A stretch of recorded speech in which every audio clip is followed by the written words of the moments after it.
Hello everyone, my name is Abraham, and in this video we're going to be talking about the best way to generate multiple streams of income in your 20s. This is a huge topic right now, especially because so many people lost their jobs in the past few months and had nothing to fall back on. Now, some of these tips might sound a little bit out of the box for you. Trust me, stick around until the end and it'll all make sense. My number one tip, the first tip I have for you, is probably one of the biggest tips that I could give anybody ever. Something that I feel like a lot of people just don't think about. But my biggest tip is to just stay at home, live at home as long as possible. I've seen so many of my friends make this mistake. They either move out with their significant other or they move out with a group of friends into a roommate situation.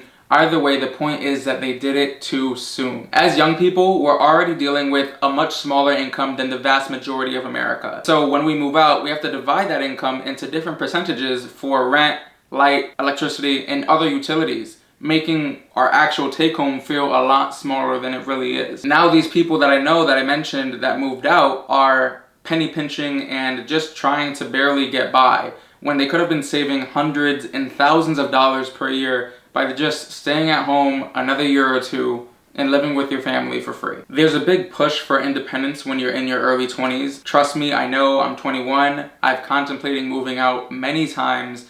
However, what a lot of us don't think about, and what stopped me, it is generally socially acceptable for us as adults to live at home. Nobody expects a young person in their early to mid-20s to be making a lot of money enough to go buy their own apartment or rent their own apartment, buy their own house, etc. That all changes drastically when you get into your 30s, and very much more so when you get into your 40s. So just to put everything in perspective, I want you to think about everything that you take for granted right now and how much it would cost if you lived on your own. We don't have to go into exact numbers right now, but just think about it. There's food that you eat every day from the fridge, electricity, heating and cooling of the house, water bills. It's much cheaper to live at home. All right, now this isn't so much a tip, so this won't be tip number 2. This is just a side note, but take advantage of your cell phone and that free app store. There are 1,000 apps out there for personal finance to help you balance your checkbook and to make sense of where your money's going. 2 apps that I use religiously are the Every Dollar app by Dave Ramsey and the Gas Buddy app. But basically, Gas Buddy just helps me find the closest gas stations with the cheapest prices. The Dave Ramsey Every Dollar app has been transformative for my personal finance journey, with just helping me track where every single penny goes. I know where all my money's going. It is definitely a game changer for anybody trying to get organized with their finances. All right, y'all, so tip number 2 is to invest in yourself. Remember that education is the only asset that cannot be collected on because it's in your brain. That doesn't mean, however, that you should be in collections for any reason, for any other debt or assets, whatever. That's not what I'm saying, but I think you get what I mean. Most of us have been at home for the past few months anyway, doing pretty much the same thing every day. And so why don't you go check out Skillshare? No, they're not a sponsor of today's video. No, I don't have a code for you, but you know who does? About 1,000 other popular YouTubers. Find the discount code and you'll get 2 months free on Skillshare. Now, after you're done with Skillshare, head on over to a website called Fiverr. No, again, they are not a sponsor of this video. I do not have a discount code for you, and I'm not sure who might have a discount code for you, but I'm sure it exists. On that website, you can market yourself, market the skills that you just learned in Skillshare on Fiverr, and get paid for those skills that you just learned. Now, these are just 2 avenues that you can take. There are obviously many other ways to learn a skill. If you know a friend, your father, whoever, a hard skill, a soft skill, it doesn't matter. Just learn a skill from somebody and then market yourself somewhere. You can learn a skill in real life and then sell it on Craigslist or Facebook Marketplace, whatever. There's 1,000 ways to do this. Skillshare and Fiverr are not the only ways. Now, tip number 3 is something that you might not have heard of ever before. So let me just get a little bit closer. Stop buying coffee. Yes, I know this has been beaten to death many times by many other people much smarter than me, but I'm taking a different twist on it. No, I don't think that you should be spending $12 at Starbucks every other day, but I still do understand the appeal and the necessity of coffee occasionally. Trust me, I've been through those work days where you just need some freaking caffeine to get to the end of it. I'm not gonna fault you for that. Now, the number 1 reason I'm telling you to stop going to these cafes, excluding the 1 or 2 times you might go to Dunkin' Donuts, is to save you money, just like everybody else on the internet who said stop going to these coffee shops. But everybody else just wants you to take that money and throw it back into your bank account. I want you to do something slightly different with it. So let's put a pin in this, and we're gonna come around to this again at the end of the video. All right, so we're on tip number 4 right now. This is actually something a lot of you might not have thought about, something that you might not have even heard of before from anybody else on YouTube. But it is simply to start shopping at discount grocery stores. Now, yes, I completely understand some of y'all's favorite Instagram influencers go to Whole Foods and shop for fruits and vegetables that look like God himself nursed them to health. But that doesn't mean that your pockets can do the same. The truth is that the vast majority of produce is made equally, and the biggest difference between foods will be right on the label. Something to note is that there are laws set in place to protect the consumer, meaning you and me. Brands can't put false information on their product labels, or in the nutrition facts section, you'll see the difference isn't that big at all, but the price difference is. The money that you would have spent at a more expensive grocery store, or the money you would have spent buying more name brand products than generic brand foods, pocket that, save it for later, and again, we're gonna get to that. Lastly, tip number 5, I cannot scream this from the top of rooftops, from the top of mountains enough.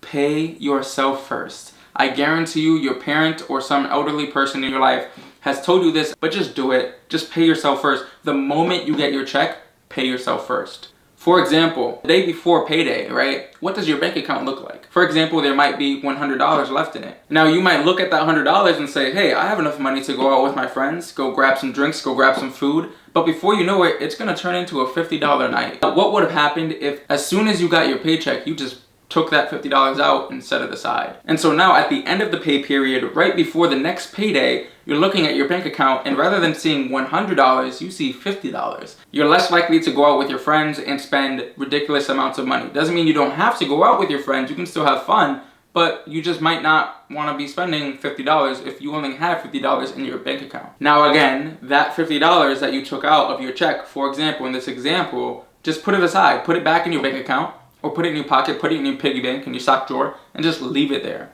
Let it sit for a little bit. Now, those are my 5 tips on how to generate multiple streams of income. All right, that's all. I mean, you can go now. Those were the 5 tips that I can give you in order to generate 5 streams of income in addition to your 9-to-5 or your part-time job. Now, I guarantee you that at least half of y'all are looking at me like, Abraham, what the hell are you talking about? You just rambled on and on about savings for the last few minutes that I'll never get back. And you'd be right. I mean, I only talked about saving because saving is probably the quickest way to generate yourself a new stream of income. Let's get into it. I want to share with you what happened with my personal finances when I took the tips that I just gave you seriously for the last 30 days. There will be a growing tally right here that you can keep track of. Let's get into it. Now, I've lived at home my entire life. I've never moved out, not once, and that means that I've been saving a lot of money. But for the purposes of this video and this tally, I decided to think about how much money I would be spending if I moved out with 4 roommates, 4 friends, near my college dorms. I guesstimated about $300 per person, coming to $1,200 total. It's a little bit low for a 4-person rental. It's okay. This is just an example. And so that means that I would be spending $300 per month, or by moving home, I could save $300 per month. So let's put $300 into the tally. Now for food, I'm pretty basic. I usually do my shopping at ShopRite. They're not the cheapest grocery store, but they're definitely far from as expensive as Whole Foods is. And so I usually buy the basics: chicken, rice, some veggies, some bread, things like that. Nothing crazy, nothing like I'm making a 4-course meal for the in-laws or something. Just the basics. And so what I did was I immediately went to Whole Foods to see how much I would have to spend at Whole Foods in order to get the exact same quantities of food that I just got at ShopRite. On average, it looked like it would cost me about an extra $35 per trip by going to Whole Foods rather than going to ShopRite. And so I usually go grocery shopping twice per month, and so that means 2 trips. 2 trip savings of $35 equals a total of $70 that would be saved for the month. Gas Buddy is not going to save you a whole lot of money. It's not going to be some sort of wonder app that's going to completely change your whole finances, but it is going to help you save some money here and there. I was able to save an average of 45 cents per week. And so over the last 30 days, that generated a total savings of $1.80. Now, for the whole invest in yourself tip that I gave you earlier, I'm actually still in the middle of a course that's going to give me a license that'll help me increase my income significantly. I won't talk about that yet because I don't have any hard evidence yet. We'll get to that later. However, in the past, I have taken a Skillshare course for social media marketing. The course was filled with very valuable information, and I feel like somebody would pay me for the information I learned. And so I went onto Fiverr.com and I found social media marketing people that could do social media marketing for a client. And so out of all the prices, they were all over the place, but the majority of them being over $100. And so I'm assuming that I would have one client per month at $100. For the past month, for the past 30 days, I practiced something in regards to coffee that I hadn't done in a long time. I practiced self-control. That sounds funny, but I really did go to Starbucks a lot prior to this. And so I decided to start making some coffee at home. We have coffee upstairs. That's another key part of living at home. I don't have to go out to the supermarket and buy coffee. We just have it. So I made it here for free. Now, by not going to Starbucks for 3 times a week for the last 30 days, I was able to save a total of $72 over the last month by just not going to Starbucks. And I just put that aside. Your mileage may vary. You can get a more expensive drink or a much cheaper drink. Either way, you'll be saving a significant amount of money by just skipping the Starbucks line. Now, finally, I decided to take my own advice and pay myself first. I decided to take a percentage of my bi-weekly income that I could live without, and I decided to just take that out as soon as I got paid. Now, that amount for me was $40. I could have done more, but I didn't want to push it. I could have done less, but I wanted it to be substantial. So $40, and then I got paid twice within the last 30 days. And so that means that there was a total of $80 savings at the end of the 30 days. The total of my frugality, or whatever you like to call it, for the last 30 days was $80 from paying myself first, $72 from skipping on all of those coffees, an estimated one client per month at $100. I also saved $1.80 with the Gas Buddy app over the last month. After that, I was able to secure a $70 savings by not going to a more expensive grocery store and by buying more generic brands every shopping trip. Finally, the biggest savings that any of us can have is by living at home. And so the total amount of money saved from my pockets over the last 30 days was a total of $623.80. Again, some of you might be thinking that all I talked about was savings, and that's true.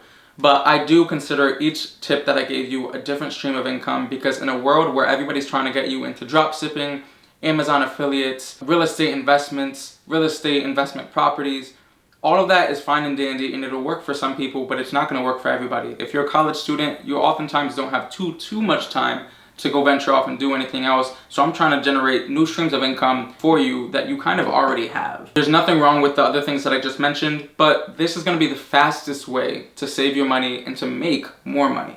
Now, what do you do with all this money? I have $623 just sitting here waiting for me to spend it. Do I go, clubbing, drinking, whatever? Do I go buy 6 new outfits? There are 1,000 things you can do with this money, but some of them are better and smarter than others. And so that's going to be my next video. This video has already gone on long enough, and the next video will delve deeper into what that $623.80 can do for you, how you can make that money work for you, and how you can even double it pretty quickly, quicker than you might think. Now, please remember to demolish that like button and show some love to the subscribe button if any of the tips that I gave you today sound good to you, sound like you can maybe incorporate them in your own life. Remember that if you do these tips, you're going to start to see more money, more streams of income coming in. And then the next video that I come out with is going to be that much more valuable to you. Stay tuned. It's been awesome. Thank you so much for watching. I'll see you next time.